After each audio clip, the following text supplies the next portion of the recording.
Bonjour tout le monde, soyez braves et ayez le cœur bien accroché. Aujourd'hui, on parle de l'horreur humaine avec Stephen King.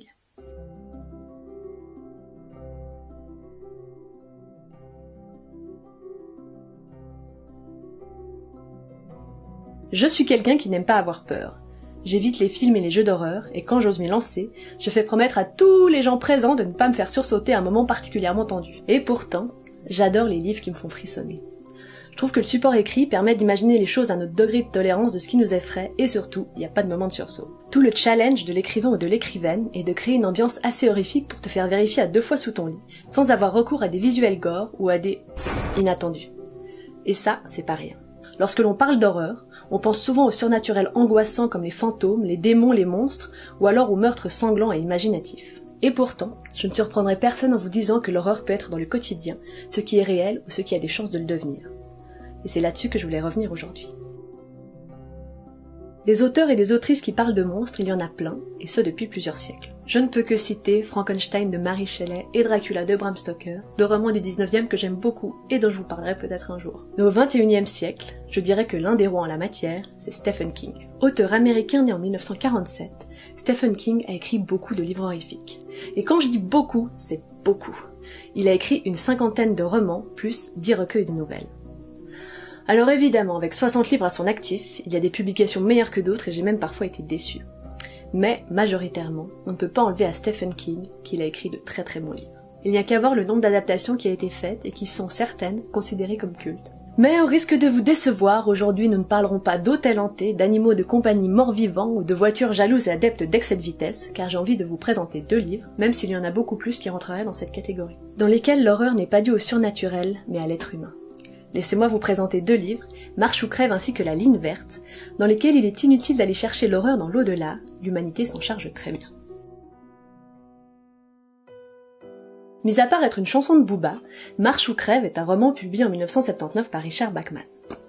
Je pense qu'en ce moment même vous vous sentez floué, vous criez à la trahison, j'avais promis de parler de Stephen King et voilà que je vous parle d'un illustre inconnu.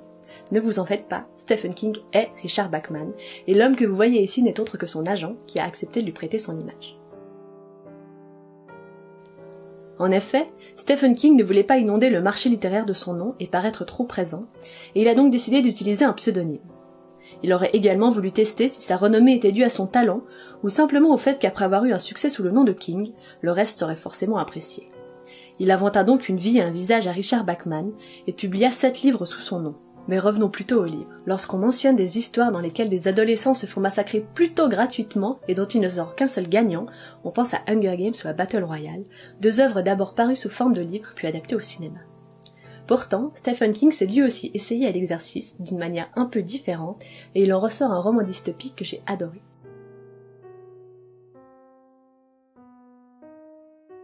Comme chaque année, dans une Amérique totalitaire, va prendre place la Longue Marche. 100 adolescents, munis de bidons d'eau et d'un peu de nourriture vont se lancer, encadrés par l'armée et encouragés par la population. Les règles sont simples, chaque participant doit marcher à minimum 6,5 km/h, ils ont le droit de s'arrêter 30 secondes avant d'avoir un avertissement, et, au bout de 3 avertissements, ils reçoivent leur ticket. Leur ticket, c'est une balle dans la tête. La route n'a pas de fin, et le gagnant sera le dernier en vie. Malgré ces règles morbides, ils sont encore 100 jeunes à s'être inscrits, dont Ray Garratti, un jeune homme de 16 ans dont nous suivrons les aventures. Comme tous les autres participants, il rêve de décrocher le grand prix, une récompense qui peut être tout ce qu'il désire. Marche ou crève, c'est 300 pages d'adolescents qui marchent. Alors comment est-ce que Stephen King a-t-il pu rendre cela captivant? Principalement grâce aux réflexions et discussions de Ray Garratti avec les autres candidats. Ils discutent de la vie, des filles, des raisons de vouloir continuer à marcher et à vivre, et des paris sur le prochain qui prendrait son ticket. Pour un récit traitant de la mort, Marche ou crève est extrêmement vivant. La marche apporte un mouvement et une dynamique perpétuelle, et les allers-retours de Garratti entre les différents candidats nous fait découvrir peu à peu qui ils sont et leurs motivations. La force de ce livre et de Stephen King, c'est d'être constitué d'une trame narrative très restreinte, mais de nous tenir en haleine tout le long. Qui va se faire tuer? Est-ce qu'ils vont réussir à renverser l'ordre établi et à s'enfuir? Le récit va aussi stimuler bon nombre de questions chez le lecteur, du moins ça a été mon cas. Combien de temps ai-je tenu? Quelle raison m'aurait amené à avoir 3 avertissements et à mourir? Et d'ailleurs, me serais-je inscrite? Au passage, qu'est-ce qui pousse ces jeunes à s'inscrire et à risquer de mourir? On n'a quasiment pas d'informations sur le régime politique et la vie que mène la population, mais de là à participer à la Grande Marche, c'est qu'il doit être assez affreux pour que l'on n'ait rien à perdre en mourant. Et c'est ça qui fait peur dans Marche ou crève, c'est la possibilité qu'on ne soit pas loin de ce genre de société. Cependant, si on oublie le concept de la Grande Marche, certains pays connaissent toute l'horreur de ce genre de système politique. En conclusion, je vous conseille Marche ou crève car le frisson qu'il procure n'a rien de gore ou d'horrifique. Ce qui fait peur, c'est le détachement de la population et des participants à voir leurs camarades mourir sans s'émouvoir davantage. Je ne sais pas si le film de Franck Darabont avec Tom Hanks est encore à présenter aujourd'hui. Mais si le long métrage est culte, beaucoup ignorent qu'il est tiré d'un livre de Stephen King. En effet, La Ligne verte est publiée en 6 petits livres, à raison d'un par mois, de mars à août 1966, avant d'être assemblés en un seul et même livre comme je le tiens dans la main. Le récit nous est narré par Paul Edgecombe, un vieil homme vivant dans une maison de retraite. Chaque jour, il s'isole afin de relater une période capitale de son existence, l'année 1932, alors qu'il était gardien en chef du bloc E d'une prison américaine et qu'il veillait sur les condamnés à mort. Paul dirige une petite équipe de 4 gardiens. Harry, Dean, Brutal et Percy.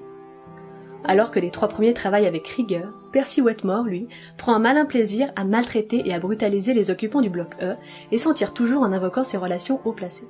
En un mot, un parfait petit con. À travers les écrits du vieux Paul Edgecombe, le lecteur suivra la vie du bloc E ainsi que celle des détenus. Comme par exemple, celle du pyromane Delacroix, qui se lie d'amitié avec Mr. Jingles, une souris intelligente qui l'entraîne à faire des tours, le dangereux William Wharton, la terrible méchanceté idiote de Percy Wetmore, qui ira jusqu'à volontairement saboter une exécution pour que le condamné souffre encore plus longtemps, et, surtout, l'arrivée de John Caffey, un homme gigantesque accusé du meurtre de jumelles, qui passe son temps à pleurer et qui a peur du noir, et qui va radicalement changer la vie de Paul et du bloc E.